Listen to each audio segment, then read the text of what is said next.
الحمدللہ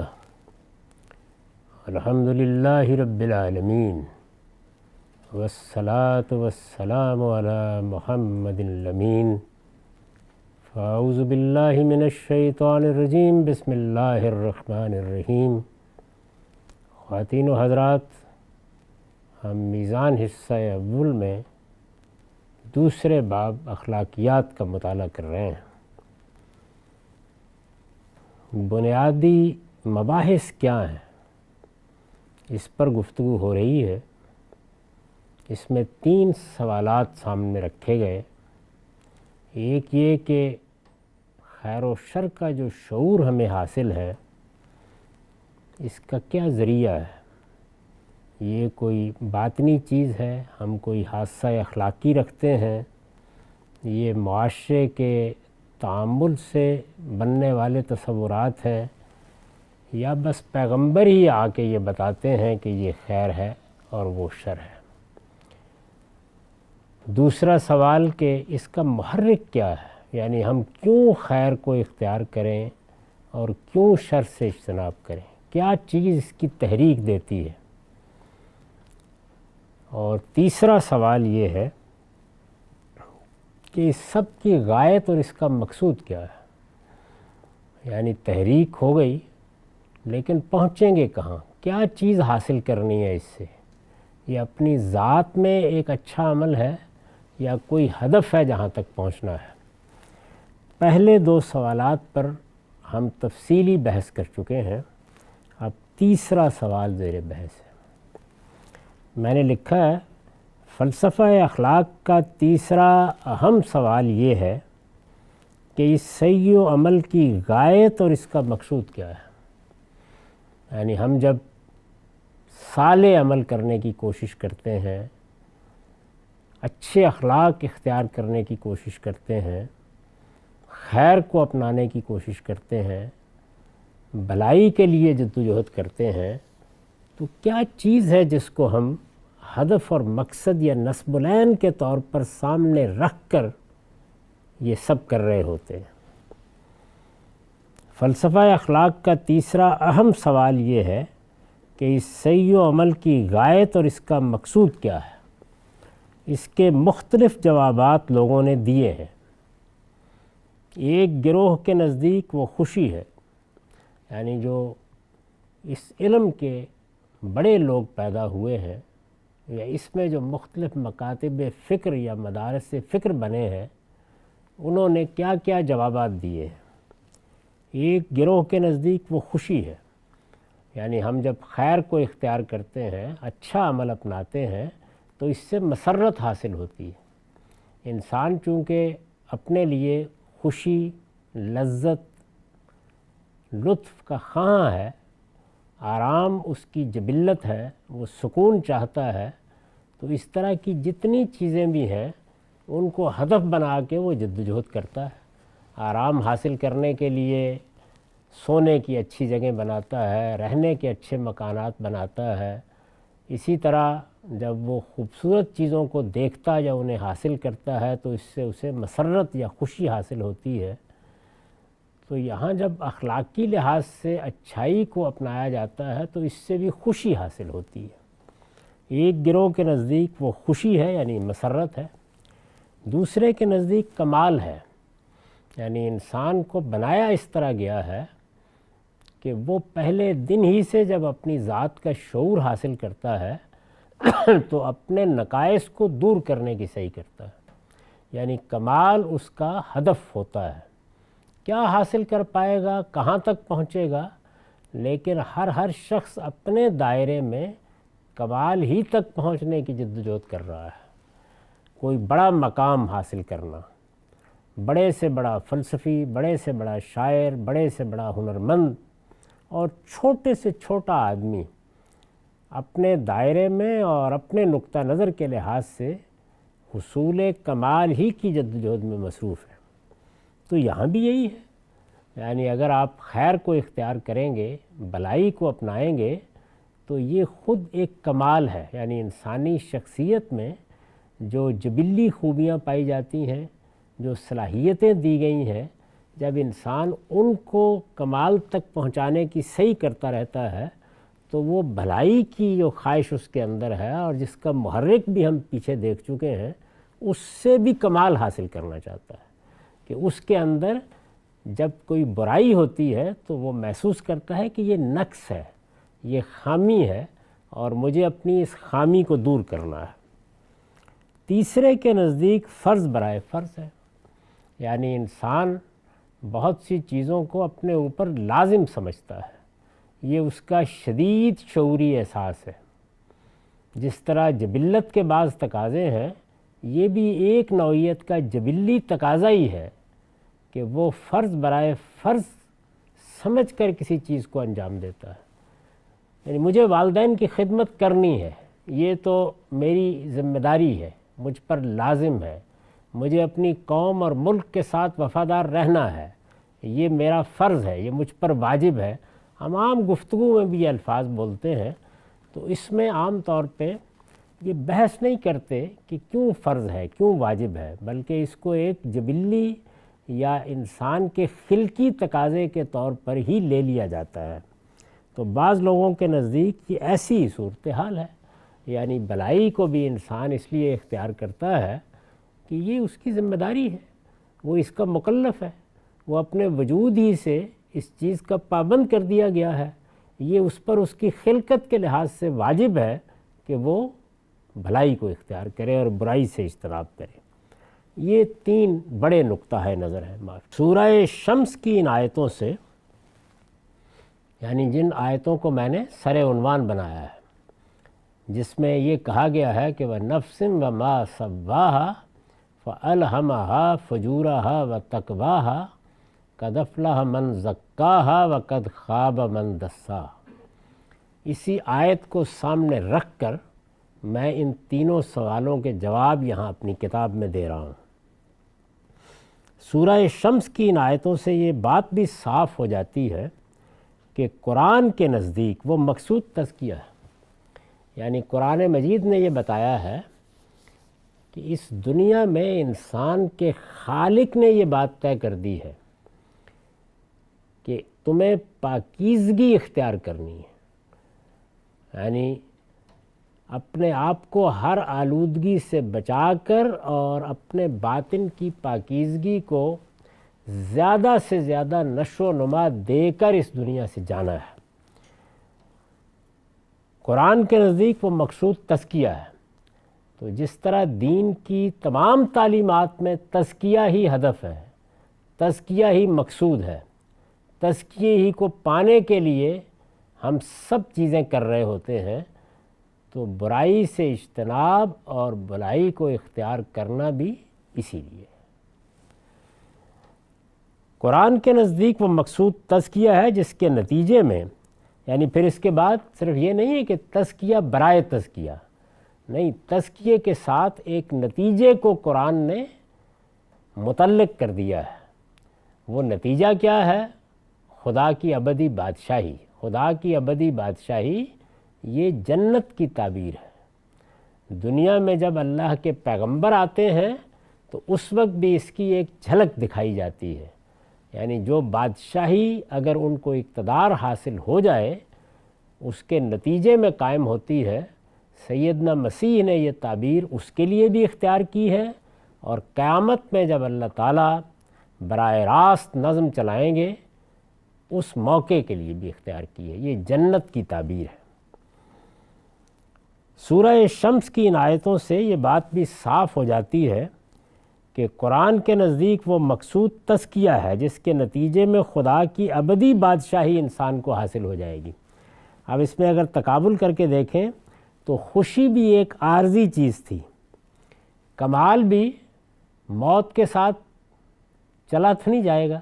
اگر زندگی موت پر ختم ہوتی ہے تو بس سب کمالات بھی ختم ہو گئے، اور فرض برائے فرض میں تو انسان کے آگے اور پیچھے کچھ بھی نہ ہو تو ایک جبلی اور خلقی تقاضا تھا، پورا ہو گیا۔ لیکن قرآن مجید نے اس کو اٹھایا ہے اور اٹھا کر یہ بتایا ہے کہ اس کا ہدف دنیا میں تزکیہ ہونا چاہیے، اور تزکیے کا پھر ایک نصب العین ہے، یعنی اس سے کیا حاصل ہوگا؟ اگر پاکیزگی میں نے یہاں پہ اختیار کر لی، اپنے علم اور عمل کو پاکیزہ بنا لیا، تو کیا چیز میں پاؤں گا؟ تو یہ بتایا ہے کہ اس کا نتیجہ آخرت کی فلاح ہے، اور آخرت کی فلاح 2-4 دن کی چیز نہیں ہے، ابدی بادشاہی ہے، یعنی خالدین فیہا ابدا، وہاں پر ہر چیز ہمیشہ کے لیے ہوگی، وہ عیش دوام ہے، جس کے نتیجے میں خدا کی ابدی بادشاہی انسان کو حاصل ہو جائے گی۔ اس میں اگر غور کیجئے تو علماء اخلاقیات کے جوابات بھی آپ شامل ہو جاتے ہیں، یعنی اگر ادھر سے آپ اپروچ کریں کہ ہم سب کو ایک ایسی دنیا کے لیے جدوجہد کرنی ہے جس میں ابدی زندگی حاصل ہوگی، جس میں ماضی کا کوئی پچھتاوا اور مستقبل کا کوئی اندیشہ باقی نہیں رہے گا، جس میں موت بھی اپنی موت مر جائے گی، اور جس میں انسان جو چاہے گا، جو طلب کرے گا، وہ اس کو ملے گا۔ اگر اس طرف سے بات کو دیکھیں تو وہاں کیا چیز ہے جو حاصل کر کے ہمیں داخلے کی اجازت ملے گی اللہ کی اس ابدی بادشاہی میں، خدا کی اس ابدی بادشاہی میں؟ اس کا جواب ہے کہ پاکیزگی، تزکیہ۔ اس کے بغیر کوئی آدمی اس دنیا میں داخل نہیں ہو سکے گا، یعنی اللہ کی جنت، اللہ کا فردوس انہی لوگوں کے لیے ہے جو نفوس زکیہ ہیں، جنہوں نے اپنے آپ کو پاک کر لیا۔ اب اگر یہ بات صحیح ہے تو اس دنیا میں پھر آپ جن چیزوں کو بھی ہدف بناتے ہیں، اگر غور کر کے دیکھیں تو ایسا نہیں ہے کہ ان میں سے کسی چیز سے آپ محروم ہو جاتے ہیں، اس کو ہدف بنا کر زندگی بسر کی جائے، یعنی جنت کو، فردوس کو نتیجے کے طور پر، اور تزکیے کو غائط کے طور پر اگر آپ ہدف بنا کے اس کو پیش نظر رکھ کے جدوجہد کریں تو وہ ساری چیزیں کہ جو انسان اس دنیا کے اندر اپنی تگ و دو کے اہداف کے طور پر محسوس کرتا ہے، وہ آپ حاصل ہو جاتی ہیں۔ تو اس کو میں نے یہاں بیان کیا ہے۔ اس میں اگر غور کیجئے تو علماء اخلاقیات کے جوابات بھی آپ شامل ہو جاتے ہیں، اس لیے کہ علم و عمل کی پاکیزگی ہی وہ چیز ہے جس سے انسان اپنے کمال کو پہنچتا ہے۔ یعنی اگر انسان نے کوئی بڑا ہنر اختیار کیا، شاعری کر لی، ادب میں کوئی کمال دکھا دیا، لیکن اگر علم اور عمل کی پاکیزگی نہیں ہے تو وہ حسن کے باوجود بھی گہنایا ہوا رہے گا۔ حقیقی کمال اگر انسان حاصل کر پاتا ہے تو وہ علم اور عمل کی پاکیزگی ہی سے حاصل کرتا ہے۔ یہ چیز اگر اس کے ساتھ نہ ہو، یہ اس عمل کا سب سے بڑا جزو نہ بنے، یہ اس کا دثار بھی ہو اور یہ اس کا شعار بھی ہو، اوپر اور نیچے ہر طرف سے یہی چیز سامنے آئے، آلودگی ختم ہو گئی ہے، تو تھوڑا عمل بھی انسان کو کمال کا احساس دیتا ہے۔ اس لیے کہ علم و عمل کی پاکیزگی ہی وہ چیز ہے جس سے انسان اپنے کمال کو پہنچتا ہے، یعنی حقیقتاً اپنے کمال کو پہنچتا ہے۔ حقیقی خوشی بھی اسی سے حاصل ہوتی ہے۔ یعنی عارضی خوشی تو آدمی کو ہو سکتا ہے کہ چوری کرنے میں کامیاب ہو جائے تو اس سے بھی حاصل ہو جائے، لیکن حقیقی خوشی اسی وقت حاصل ہوتی ہے جب وہ جو کچھ بھی پاتا ہے، جو کچھ بھی حاصل کرتا ہے، اس کے نتیجے کو صرف پیش نظر نہیں رکھتا، بلکہ اس سفر کے دوران میں جس طرح وہ پاکیزہ زندگی کے ساتھ آگے بڑھتا ہے، اپنے علم اور عمل کو ہر آلودگی سے پاک رکھ کے آگے بڑھتا ہے، تو جب منزل پر پہنچتا ہے تو جو خوشی اس سے حاصل ہوتی ہے کوئی دوسری خوشی اس کے مقابل میں نہیں رکھی جا سکتی۔ اور ادائے فرض کا عمل بھی اگر کبھی اس درجہ بے غرض ہوتا ہے کہ اسے فرض برائے فرض کہا جا سکے تو اسی سے ہوتا ہے۔ یعنی اگر آپ غور کریں تو جس وقت جنت ہی مقصود بن گئی تو دنیا میں کوئی چیز نسب العین حقیقت میں رہی نہیں، اور جب دنیا میں کوئی چیز نسب العین نہیں رہی تو دنیا میں کیا چیز ہے جو اس کے لیے حاصل کر رہے تھے؟ تزکیہ، پاکیزگی۔ پاکیزگی اپنی ذات میں کوئی مفادات کی نوعیت کی چیز نہیں، تو اس کا لازمی نتیجہ کیا نکلے گا کہ میرا عمل بھی اس میں بے غرض ہو جاتا ہے۔ اگر دنیا کے لحاظ سے دیکھیے تو جو کچھ میں حاصل کر رہا ہوں وہ ایک دوسری دنیا سے متعلق ہو گیا، اس دنیا کے مفادات، اس کی شہوات اور رغبات کے اہداف سب بے معنی ہو کے رہ گئے۔ تو اس کا نتیجہ کیا ہے کہ وہ فرض برائے فرض میں جو بے غرضی کا احساس ہوتا ہے وہ بھی اگر آپ اندر اتر کر دیکھیں تو اسی سے حاصل ہوتا ہے۔ اور ادائے فرض کا عمل بھی اگر کبھی اس درجہ بے غرض ہوتا ہے کہ اسے فرض برائے فرض کہا جا سکے تو اسی سے ہوتا ہے۔ اس کا صلہ یعنی اگر تزکیے کو مقصود بنا کر زندگی بسر کی جائے تو اس کا صلہ انسان کو اسی وقت حاصل ہو جاتا ہے جب وہ اپنے پروردگار کی طرف لوٹتا ہے۔ یعنی اگر فی الواقع اپنے آپ کو پاکیزہ بنایا ہے تو اس میں نتیجے یا صلے کے لیے صدیوں کا انتظار نہیں ہوتا۔ یعنی جیسے ہی موت کا فرشتہ آتا ہے اور وہ جسم سے ہماری اصل شخصیت کو الگ کر کے تحویل میں لیتا ہے تو اس موقع پر یہ واضح ہو جاتا ہے کہ میں نے بازی پا لی، فزت برب الکعبہ، کامیاب ہو گیا۔ اس کا صلہ انسان کو اسی وقت حاصل ہو جاتا ہے جب وہ اپنے پروردگار کی طرف لوٹتا ہے اور اسے راضیتم مرضیہ کی بشارت دی جاتی ہے۔ قرآن مجید کی سورہ فجر میں 27 سے 30 آیات ہیں۔ یا ایتھا النفس المطمئنہ ارجعی الی ربک راضیۃ مرضیہ فادخلی فی عبادی وادخلی جنتی۔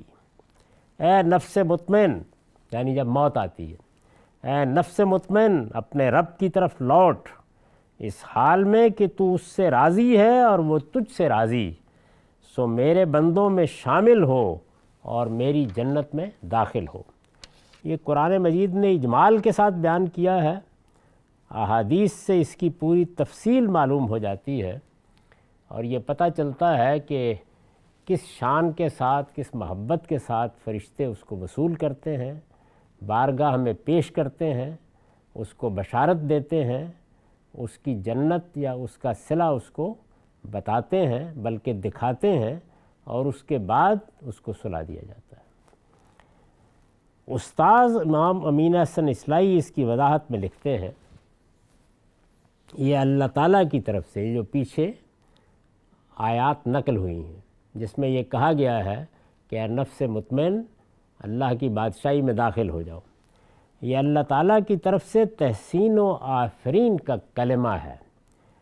ان لوگوں کو خطاب کر کے ارشاد ہوگا کہ شاباش، یعنی جیسے ہی دنیا سے رخصت ہوں گے تو امتحان کا نتیجہ سامنے آ جائے گا۔ ان لوگوں کو خطاب کر کے ارشاد ہوگا کہ شاباش، تمہارے رب نے جس میدان امتحان میں تمہیں اتارا اس میں تمہاری بازی نہایت کامیاب رہی۔ اب تم اپنے رب کی طرف اس سرخروئی کے ساتھ لوٹو کہ تم نے ثابت کر دیا کہ تم ہر طرح کے نرم و گرم حالات میں اپنے رب سے راضی و مطمئن رہے۔ یعنی حالات اچھے ہوئے، حالات برے ہوئے، شکر کا امتحان ہوا یا صبر کا امتحان ہوا، اپنے رب سے راضی و مطمئن رہے، اور ساتھ ہی تمہیں یہ سرفرازی بھی حاصل ہوئی کہ تم اپنے رب کی نظروں میں بھی پسندیدہ ٹھہرے۔ یعنی تم اس سے راضی ہو گئے، وہ تم سے راضی ہو گیا۔ جس طرح تم اپنے رب سے کسی مرحلے میں گلہ مند نہیں ہوئے، جو بھی حالات آئے، جو بھی نشیب و فراز آئے، ان کو امتحان ہی سمجھا اور اس میں شکر گزاری کے جذبے سے سرشار رہے، سراپا سپاس رہے۔ جس طرح تم اپنے رب سے کسی مرحلے میں گلہ مند نہیں ہوئے، اسی طرح تمہارے رب نے تم کو بھی کسی مرحلے میں اپنے معیار سے فروتر نہیں پایا، کمتر نہیں پایا۔ تم اس سے راضی، وہ تم سے راضی۔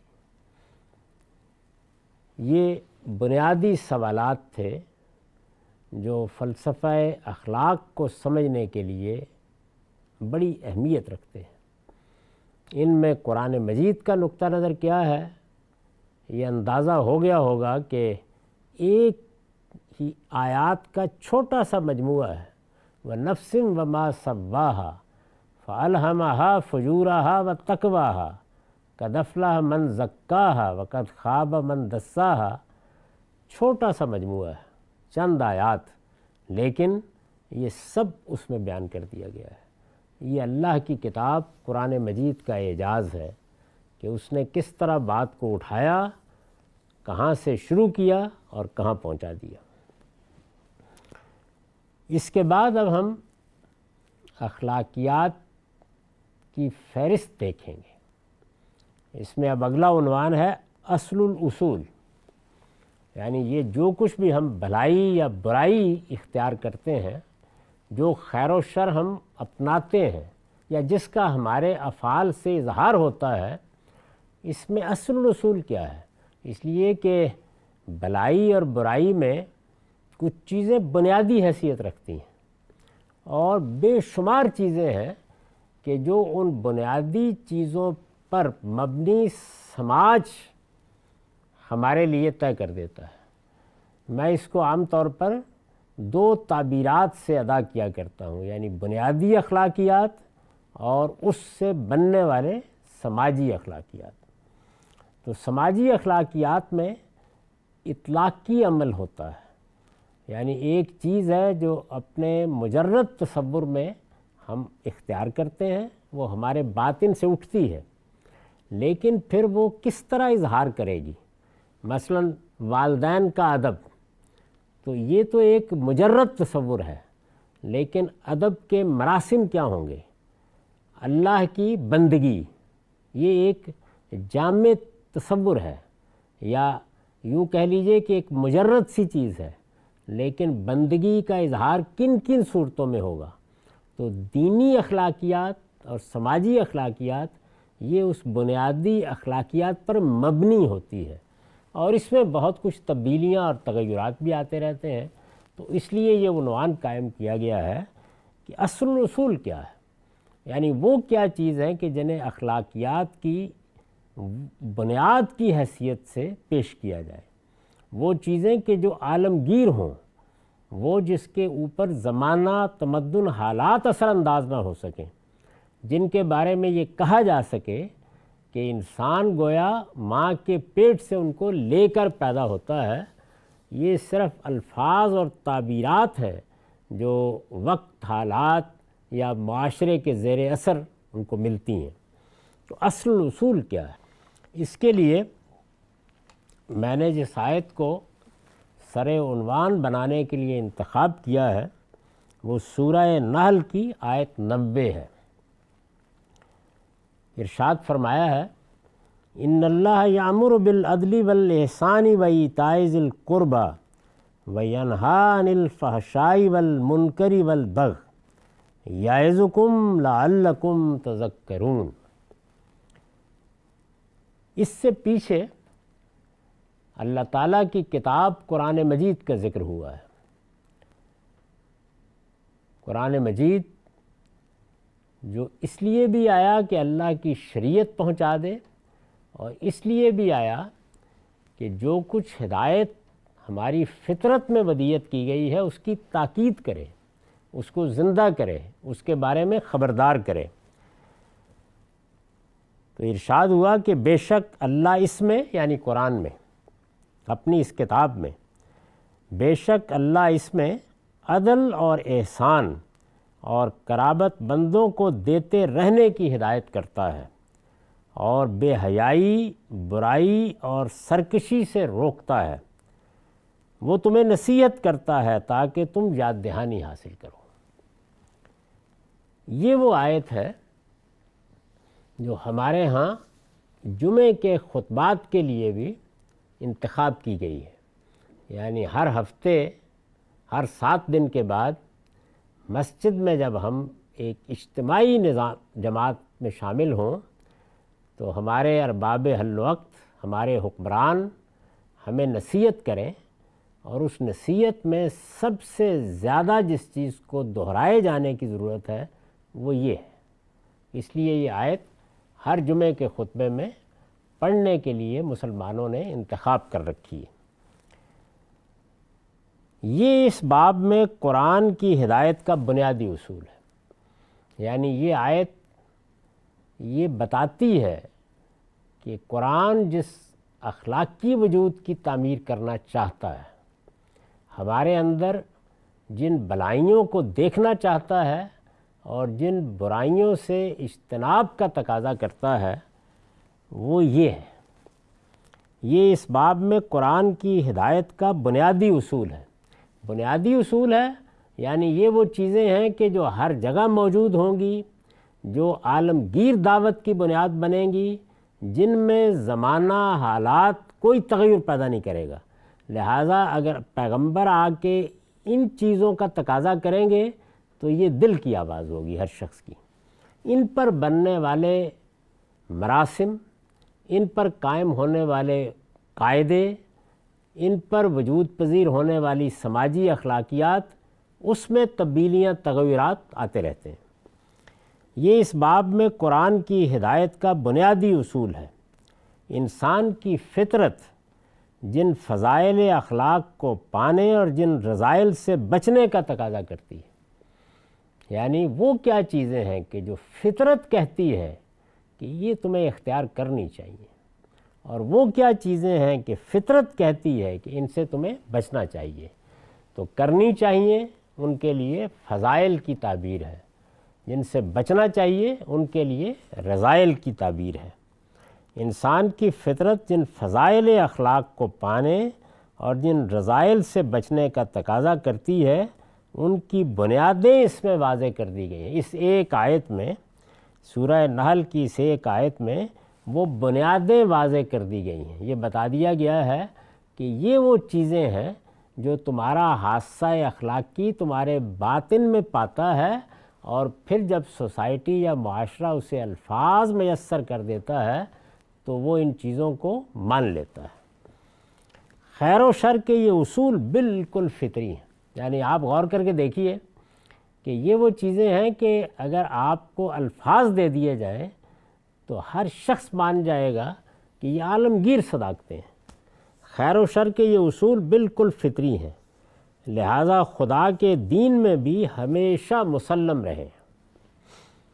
یعنی چونکہ فطری اصول ہیں اور اسلام دین فطرت ہے، اور یہ بتایا گیا ہے قرآن مجید میں کہ یہ فطرت اللہ التی فطر الناس علیہا ذالک الدین القیم. یہ دین جو اللہ کا دین ہے، یہ اس ہدایت پر مبنی ہے جو اللہ نے انسان کی فطرت میں رکھی، وہ فطرت جس پر انسان کو بنایا گیا ہے. خیر و شر کے یہ اصول بالکل فطری ہیں، لہٰذا خدا کے دین میں بھی ہمیشہ مسلم رہے ہیں. تمام فطری چیزیں جو ہماری اخلاقی تعمیر میں ضروری ہیں، جو بدن کی طہارت کے لیے ضروری ہیں، جو خور و نوش کے معاملے میں انسان کو طیب و خبیث کا امتیاز بخشتی ہیں، وہ فطری ہیں. ان کے اوپر پھر احکام، قوانین اور قواعد مبنی کیے جاتے ہیں. معاشرہ بھی کرتا ہے، دنیا بھر کی پارلیمنٹیں بھی کرتی ہیں، اور اللہ کا دین بھی اسی کو بنیاد بنا کے مراسم یا قوانین دیتا ہے. خیر و شر کے یہ اصول بالکل فطری ہیں، لہٰذا خدا کے دین میں بھی ہمیشہ مسلم رہے ہیں، یعنی مانے جاتے رہے ہیں. تورات کے احکام 10، یہ جو 10 کمانڈمنٹس ہیں، اگر غور کریں تو وہ بھی انہی پر مبنی ہیں. 10 کمانڈمنٹس میں یہ بنیاد نہیں واضح کی گئی، لیکن وہ انہی پر بنا رکھ کے ہدایات دی گئی ہیں. تورات کے احکام 10 انہی پر مبنی ہیں، اور قرآن نے بھی اپنے تمام اخلاقی احکام میں انہی کی تفصیل کی ہے. یعنی قرآن مجید میں پھر بہت سی اخلاقی ہدایات دی گئی ہیں. رسول اللہ صلی اللہ علیہ وسلم نے بھی بہت سی چیزوں کی طرف توجہ دلائی ہے، لیکن اگر آپ غور کریں گے تو ان میں کوئی چیز بھی نئی نہیں ہوگی، وہ سب انہی چیزوں پر مبنی ہے. یہ 6 چیزیں ہیں، 3 مثبت اور 3 منفی. جو کچھ منہیات ہیں، نواہی ہیں، انہی پر مبنی ہے. جو کچھ اوامر ہے وہ بھی انہی پر مبنی ہے. تو سارا دین بھی ان پر مبنی ہے.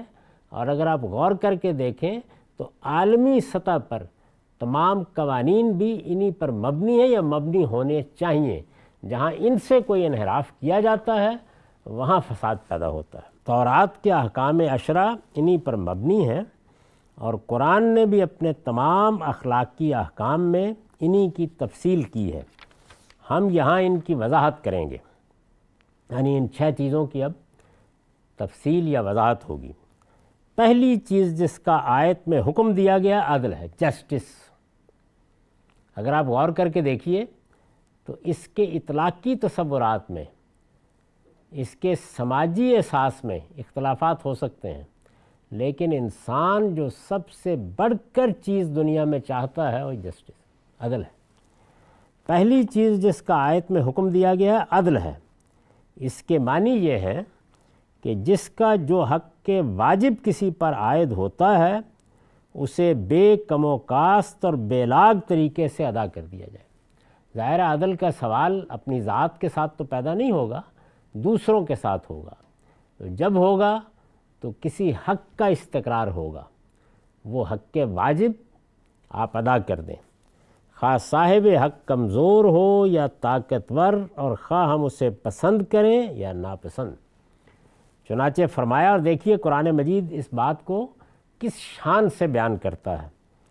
سورہ نساء کی آیت 135، یا ایھا الذین آمنوا کونوا قوامین بالقسط شہداء للہ ولو علی انفسکم وبالوالدین والاقربین ان یکن غنیا او فقیرا فاللہ اولی بہما فلا تتبعوا الہوی ان تعدلوا وَإِن تَلْوُوا أَوْ تُعْرِضُوا فَإِنَّ اللَّهَ كَانَ بِمَا تَعْمَلُونَ خَبِيرًا۔ ایمان والو انصاف پر قائم رہو، وہی عدل۔ ایمان والو انصاف پر قائم رہو اللہ کے لیے اس کی گواہی دیتے ہوئے، یعنی یہ کتنی بڑی چیز ہے۔ ایمان والو انصاف پر قائم رہو اللہ کے لیے اس کی گواہی دیتے ہوئے، اگرچہ یہ گواہی خود تمہاری ذات، تمہارے ماں باپ اور تمہارے قرابت مندوں کے خلاف ہی پڑے، یعنی اس درجے میں اس کا تقاضا کیا گیا ہے۔ امیر ہو یا غریب، اللہ ہی دونوں کا زیادہ حقدار ہے کہ اس کے قانون کی پابندی کی جائے۔ اس لیے اللہ کی ہدایت کو چھوڑ کر تم خواہشوں کی پیروی نہ کرو کہ اس کے نتیجے میں حق سے ہٹ جاؤ، یعنی انصاف سے ہٹ جاؤ۔ اور یاد رکھو کہ اگر حق و انصاف کی بات کو بگاڑنے یا اس سے پہلو بچانے کی کوشش کرو گے تو اس کی سزا لازماً پاؤ گے، اس لیے کہ جو کچھ تم کرتے ہو اللہ اس سے واقف ہے۔ میں نے اس کتاب میں اس قیام بالقسط کو ایمان کے تقاضوں میں بیان کیا ہے، یعنی یہ محض اللہ تعالیٰ کے احکام میں سے ایک حکم نہیں ہے، یہ ایمان کا تقاضا ہے۔ سچائی پر قائم رہنا، سچائی کی گواہی دینا، انصاف کی بات کہنا۔ اور اس میں یہ دیکھیے کہ جو سب سے زیادہ قریبی رشتے ہیں ان کا ذکر کر کے بتا دیا گیا ہے کہ بے شک یہ گواہی ان کے خلاف پڑے۔ وہ عدل جو ہماری فطرت میں ہے اس کے تقاضے کو قرآن مجید نے اس درجے موقد کر کے اس صراحت کے ساتھ بیان کیا ہے۔ اب ظاہر ہے اس کا ایک دوسرا پہلو بھی ہے، یعنی یہ تو عام زندگی ہے، لیکن اس کا ایک قومی پہلو ہے، تو اس کو سورہ مائدہ کی آیت 8 میں بیان کیا ہے، وہ بھی سن لیجئے۔ یا ایھا الذین آمنوا کونوا قوامین للہ شہداء بالقسط، الفاظ کے معمولی فرق کے ساتھ وہی تمہید ہے۔ ولا یجرمنکم شنآن قوم علی الا تعدلوا اعدلوا ھو اقرب للتقوی واتقوا اللہ ان اللہ خبیر بما تعملون۔ ایمان والو اس عہد و میثاق کا تقاضا ہے، پیچھے اللہ کے عہد کا ذکر ہوا ہے، اس عہد و میثاق کا تقاضا ہے کہ اللہ کے لیے کھڑے ہو جاؤ انصاف کی گواہی دیتے ہوئے۔ اب یہ دیکھیے چونکہ اجتماعی پہلو کو بیان کیا ہے، وہاں انفرادی زندگی، معاشرتی زندگی، عام میل جول میں، یہاں پر قومی سطح پر اللہ کے لیے کھڑے ہو جاؤ انصاف کی گواہی دیتے ہوئے، اور کسی قوم کی دشمنی بھی تمہیں اس پر نہ ابھارے کہ انصاف سے پھر جاؤ، انصاف کرو، یہ تقوی سے زیادہ قریب ہے، اور اللہ سے ڈرتے رہو اس لیے کہ اللہ تمہارے ہر عمل سے باخبر ہے۔ ایک مسلمان کی حیثیت سے انفرادی زندگی میں، معاشرتی زندگی میں، اور پھر قومی زندگی میں یہ عدل اس درجے میں مطلوب ہے۔ اس کی گواہی اللہ کے لیے گواہی ہے، یہ اللہ کی شہادت ہے، اور اس کو اس تاکید کے ساتھ بیان کیا ہے۔ یعنی دنیا میں لوگ اپنے انفرادی یا معاشرتی معاملات میں عدل و انصاف کو اپنا بھی لیں تو دوسری قوموں کے ساتھ ظاہر ہے کچھ نہ کچھ مخاصمت، دشمنی، مسابقت ہوتی ہے، اس کا لحاظ نہیں کرتے۔ لیکن قرآن مجید نے مسلمانوں کی خارجہ پالیسی کا یہ اصول پوری تاکید کے ساتھ بیان کر دیا ہے کہ نہیں، اس کی بنیاد بھی انصاف پر ہوگی اور دشمنی بھی، یعنی ایک تو یہ ہے کہ عام حالات ہیں، کسی قوم کی دشمنی بھی تمہیں اس پر آمادہ نہ کرے کہ تم انصاف کے خلاف کوئی بات کرو۔ وَلَا يَجْرِمَنَّكُمْ شَنَآنُ قَوْمٍ عَلَىٰ أَلَّا تَعْدِلُوا، اعدلوا، انصاف کرو، هُوَ أَقْرَبُ لِلتَّقْوَىٰ، اور یہ انصاف محض ظاہر کا انصاف نہیں ہے، وَاتَّقُوا اللَّهَ، یہ تقوی سے زیادہ قریب ہے، اور اللہ سے ڈرتے رہو۔ اور پھر تنبیہ کے انداز میں فرمایا ہے ان اللہ خبیر بما تعملون، اس لیے کہ اللہ تمہارے ہر عمل سے باخبر ہے، اس درجے میں تاکید فرمائی۔ دوسری چیز، یعنی اس آیت میں پہلی چیز کیا تھی؟ عدل۔ دوسری چیز احسان ہے۔ یہ عدل سے زائد ایک چیز اور تمام اخلاقیات کا جمال و کمال ہے۔ یعنی قرآن مجید نے یہ بتایا کہ ایک چیز ہے اخلاقیات میں واجب، وہ کیا ہے؟ عدل، اس کے خلاف تو کچھ ہو ہی نہیں سکتا، لیکن اس پہ اکتفا نہیں کرنی بلکہ آگے بڑھ کر احسان کا رویہ اختیار کرنا۔ دوسری چیز احسان ہے۔ یہ عدل سے زائد ایک چیز اور تمام اخلاقیات کا جمال و کمال ہے۔ اس سے مراد صرف یہ نہیں کہ حق ادا کر دیا جائے، پیچھے عدل کی تعریف یہ تھی کہ جو حق واجب ہے وہ بے کم و کاست اور بے لاگ طریقے سے ادا کر دیا جائے۔ اس سے مراد صرف یہ نہیں کہ حق ادا کر دیا جائے بلکہ مزید برآں، یعنی اس پر مزید یہ بھی ہے کہ ہم دوسروں سے باہمی مراعات اور فیاضی کا رویہ اختیار کریں۔ یعنی صرف حق واجب ہی نہیں بلکہ پوری فیاضی کے ساتھ، پوری محبت کے ساتھ، رعایت ملحوظ رکھتے ہوئے آگے بڑھ کر جو کر سکتے ہیں کریں، ان کے حق سے انہیں کچھ زیادہ دیں اور خود اپنے حق سے کچھ کم پر راضی ہو جائیں۔ یہ احسان ہے۔ یہی وہ چیز ہے جس سے معاشرے میں محبت و مودت، ایثار و اخلاص، شکر گزاری، عالی ظرفی اور خیر خواہی کی قدریں نشو و نما پاتی۔ یعنی آدمی اگر صرف عدل پر اکتفا کرے تو پھر ایک خشونت سی پیدا ہوتی ہے، محض وہیں تک رہ جاتا ہے، لیکن جب وہ احسان کا رویہ اختیار کرتا ہے تو محبت بڑھتی ہے، مودت بڑھتی ہے، ایثار پیدا ہوتا ہے، اخلاص، کیا اعلیٰ قدریں ہیں، شکر گزاری، عالی ظرفی، خیر خواہی، اور زندگی میں لطف و حلاوت پیدا کرتی ہیں۔ یعنی زندگی محض انصاف پر نہیں گزرتی، زندگی لطف کا، حلاوت کا، مٹھاس کا تقاضا کرتی ہے۔ وہ چیز کس سے پیدا ہوتی ہے؟ احسان سے پیدا ہوتی ہے۔ تیسری چیز قرابت مندوں کے لیے انفاق ہے۔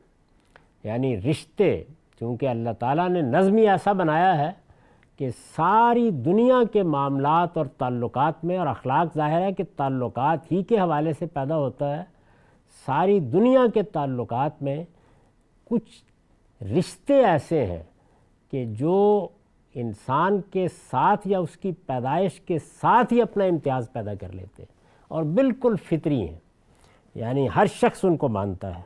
تیسری چیز قرابت مندوں کے لیے انفاق ہے۔ یہ احسانی کی ایک نہایت اہم فرع ہے۔ یعنی اگر غور کریں تو احسانی کی ایک برانچ یا اس کی ایک فرع ہے اور اس کی ایک خاص صورت متعین کرتی ہے۔ اتنی اہمیت دی ہے اللہ تعالیٰ نے کہ پہلی چیز سے اس کا استنباط ہو سکتا تھا لیکن اس کو الگ بیان کیا ہے۔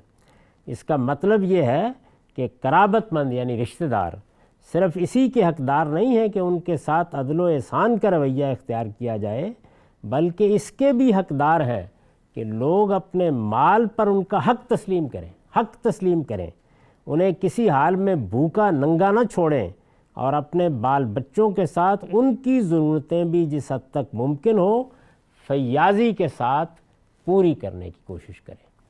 تو یہ 3 چیزیں ہیں جن کو قرآن مجید اصل اصول کی حیثیت سے، بنیادی اخلاقیات کی حیثیت سے پیش کرتا ہے۔ یہ مثبت ہیں۔ 3 منفی چیزیں ابھی زیر بحث ہیں، ان پر اگلی نشست میں گفتگو کریں گے۔ اقول قولی ھذا واستغفر اللہ لی ولکم ولسائر المسلمین۔